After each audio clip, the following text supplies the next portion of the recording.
My name is Shashank Indukuri and today I'm going to demonstrate an assignment 2 for CSC 480. So this is a implementation for dots and box game in Python and using the mini-max algorithm. So I'm going to run this program, and here you can select the number of rows needed for the grid and the columns and the ply size, which is the difficulty of the game. And this is the initial board and generated random values for the each box of the weight and current scores which for human and AI. And I can select the options like first row and first column and can choose the direction which is suppose right. That gives you the row selected move, and as well as the AI already taken the part of his turn.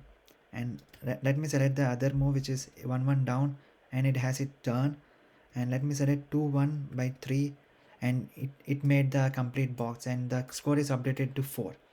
And similarly, let me rerun the program again, and I will be showing an example for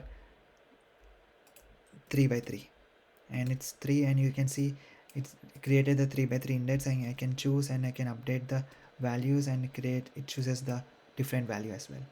So coming to the implementation, so this is one of the important class board, and I have created a board as well as the maintaining the scores and the number of leftover edges in the board. This method create board creates the actual board, and this is a two-dimensional array, and I am inserting the dots and spaces where these spaces are replaced by lines when a player makes a move. These are all the helper methods and the print board method that prints the data. And this is the game where you actually maintains the game data, the number of rows, columns, and ply, that is the input from the user, and the state, that is the newly created board. And this method is where you actually run the start the game. You always ask for the input, makes a move on the human, and also calls the mini-max algorithm for the AI to take place.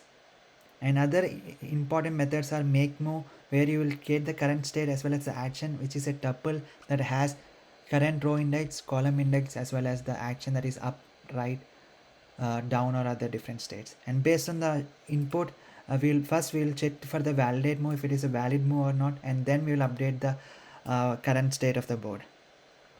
And this is where I am checking the validation.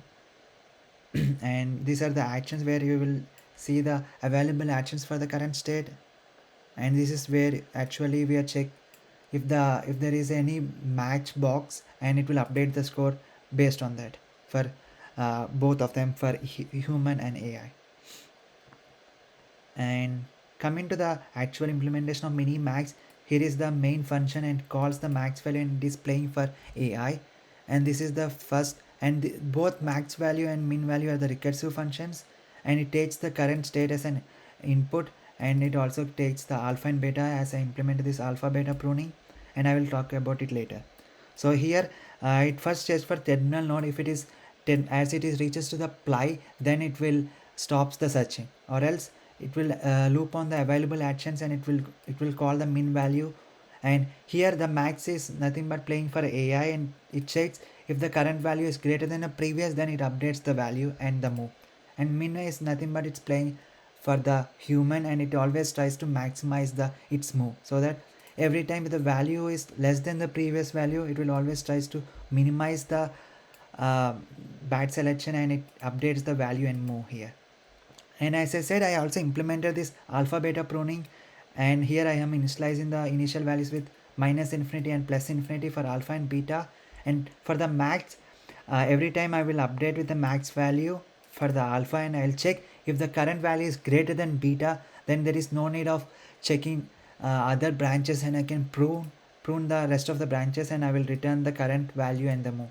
And similarly for min value, it's also very similar, but here if the value is less than the alpha value, that is any of the its ancestor, then no need of checking for that, and I will return this value and move to this. And in order to show you the actual state how it is implemented, I'm going to run in a debug mode and show you how it is storing the data. So I will run on grid read, and if I choose the option here, and you can see here the state is the where the board is created, and this is the current scores maintained and number of edges, and this is the two-dimensional array that is maintained for the board. And thank you so much for giving this opportunity. Thank you.